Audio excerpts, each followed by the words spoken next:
Alright, what's up everyone? And today I'll teach you guys a comprehensive way to diagnose and fix a no crank, no start issue. So first of all, what you like to do is measure the voltage of your battery from here to here. Anything from, I think, maybe like 12.6 to anything above 13, 14 is nice. My car actually does not start when there's less than 11 volts because the starter doesn't have enough voltage to turn everything. But yeah, if you don't have enough voltage, give it to AutoZone, they'll charge it for free. And if you don't have a method of measuring it, just give it to AutoZone, they'll measure it for you. So first of all, let us look at the wiring diagram. So it might look messy to some of you guys, but it's actually very straightforward. Black, which is a ground, goes straight to your starter solenoid, which is the starter. So you don't have to care about this. If this black wire is broken somewhere, well, that's problematic, which is a ground. Which is also, by the way, the body of your car is all grounded. And the red, on the other hand, is a little bit suspicious one. But we don't really care about this part because they don't really affect your starter, right? So what is starter connected to? The starter is connected to the sieve deterrent relay, right? Also connected to your key, to place the ignition switch, which is where your key is put in, a fusible link, and directly to your battery. So it can have a no crank, no start only when this is broken, this is broken, this is broken, this is broken. So basically, one of these guys are broken. So let us show you where each of these things are, so you guys can go and figure it out. So as you pop the hood, it looks like this for the V8 engine specifically. I think it's a little bit different with the V6 they have in there, which will be a little bit shorter and has a, it doesn't matter. But what matters is, let us go through every single thing. Battery to fusible link. Where is this? There, right here. On this side, right? Battery. Whoop. This guy is this guy. Fusible links are these guys.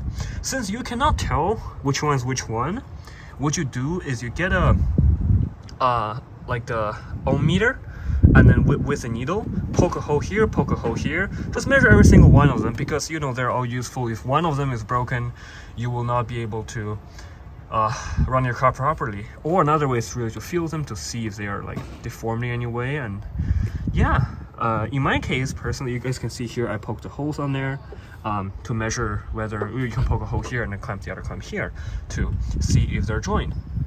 If you check that and it has no problem, right, then go to your ignition switch.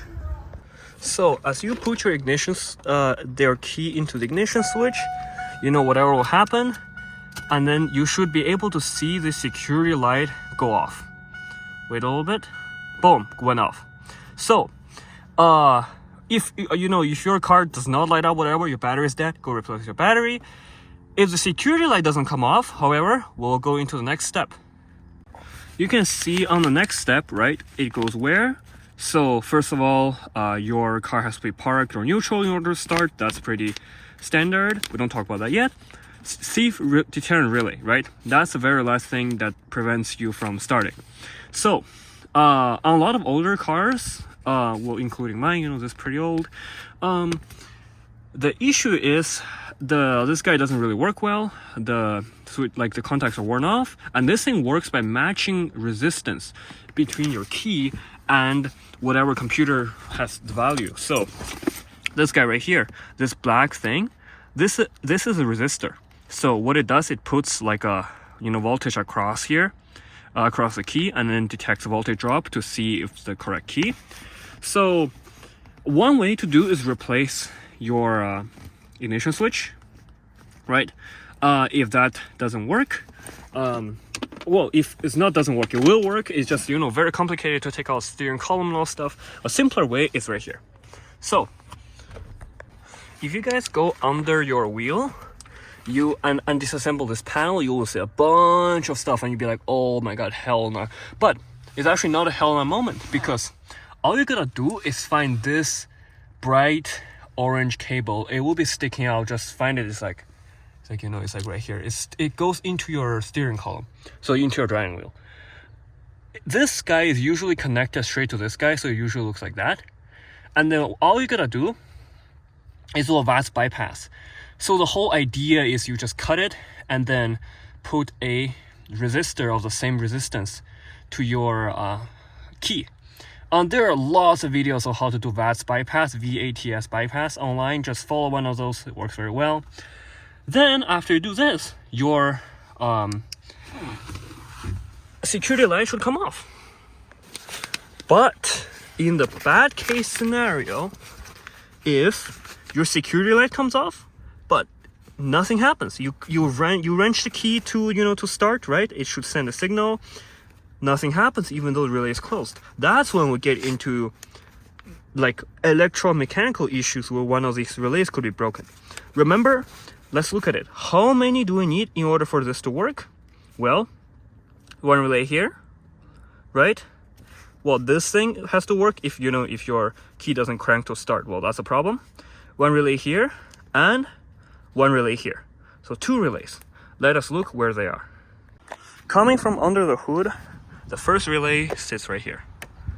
All you gotta do, unwrench this fuse box. Oops, I have not unwrenched it enough. It's all manual, super simple, doable at home with no tools. Boom, boom. Fairly sure. It's one of these guys. I forgot which one, but you can search up, I guess, and look for them. One of these guys is the starter relay. I think this one, if I'm not wrong. What happens is like you just have someone to listen for this guy. Like the moment you crank the key, this thing should make like a sound, like a clicky sound. If it doesn't, well, your relay is broken, replace it. Now you might be asking, where's the other relay, which is actually this guy. We just look at this guy. Where is this guy? Well, thief deterrent. It can be that easy to find, right? Because relays, you can bypass them by just shorting them. It's actually hiding, this is our passenger side, hiding right there. So originally where it is behind there. So it's like, behind right there. It holds on these, pins on the other side. So it's designed so that, thief can come in and start your car. So I got really angry. So I banged them out. So now it's here, It's hold out. You can see the pins. It's held down right there. This guy too. Once you crank your key, you should hear this guy click. So it's it's originally behind there. If you hear the click, your relay is fine. But if after all of this your car still doesn't start, both relays click, like bang bang, both of them click, still doesn't start. Nothing happens. No crank. Then you might have a broken wire. So here for your sanity, I actually will tell you which wire it is. So you guys see this yellow one right here, this thick yellow. This thick yellow one is this one.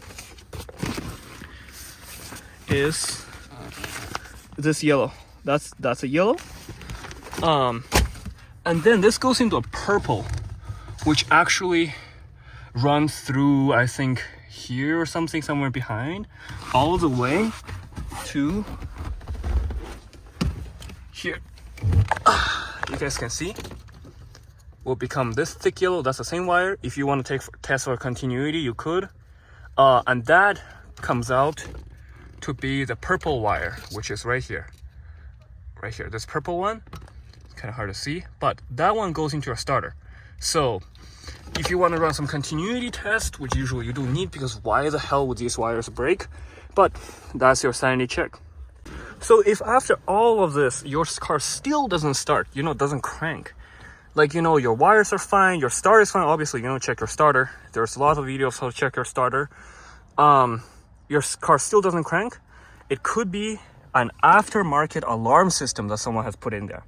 So usually how to disable it, look around for any aftermarket parts, and in my case I found this made in Taiwan whatever thing that I did not know about, but there is a actual, but I could disable it by pulling, you guys can see right there, this guy right here, a 10 amp fuse that actually disables the rest of the alarm.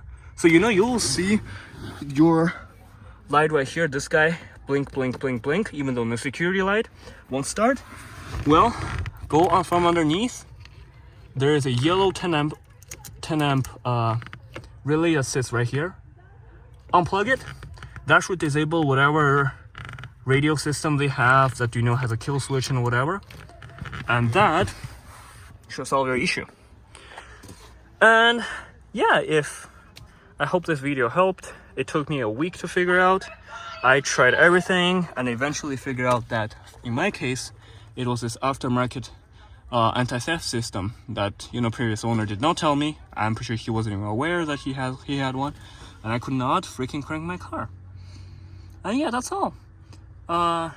It's pretty cool, and this pretty cool car starts well. Here I go, proof to you that it starts, to show that I'm not BSing. Now my car starts. Like, plug it in, plug my key in. Oops, that's the wrong key. Wait for security light to come off. Boom, came off. As you can see, the car starts perfectly fine. All right. Thank you guys for watching, and hope this video helps. Just a quick talk about voltage drops if you are going to measure any voltages and see if anything's broken. So from the battery to the relay box, you would see maybe like a 0.5 volts drop. From here, so this yellow cable, this is under steering column, to the passenger side, which is over there, that sensor right there, oops, that one right there, like that gray one that has a purple wire coming out, you will see maybe another volt of drop. That's fine, that's totally fine. So anything beyond that, if you see like 5-6 voltage drop, that's problematic. But if you got like a 1 volt, 2 volts, even 2.5 volts drop, that's fine. Don't have to worry about it. As far as your battery has like 12.6, 12.8 or 13 volts of charge, you will have no problem starting this car. Another quick note I would like to say is regarding starter. If you crank and you hear like boom, like you can hear the starter get stuck somewhere, that really means your starter is not getting enough voltage. And there are so many other ways you could check your starter to see if it's dead. Yeah, there are a lot of videos of them online. You just watch one of those, and yeah.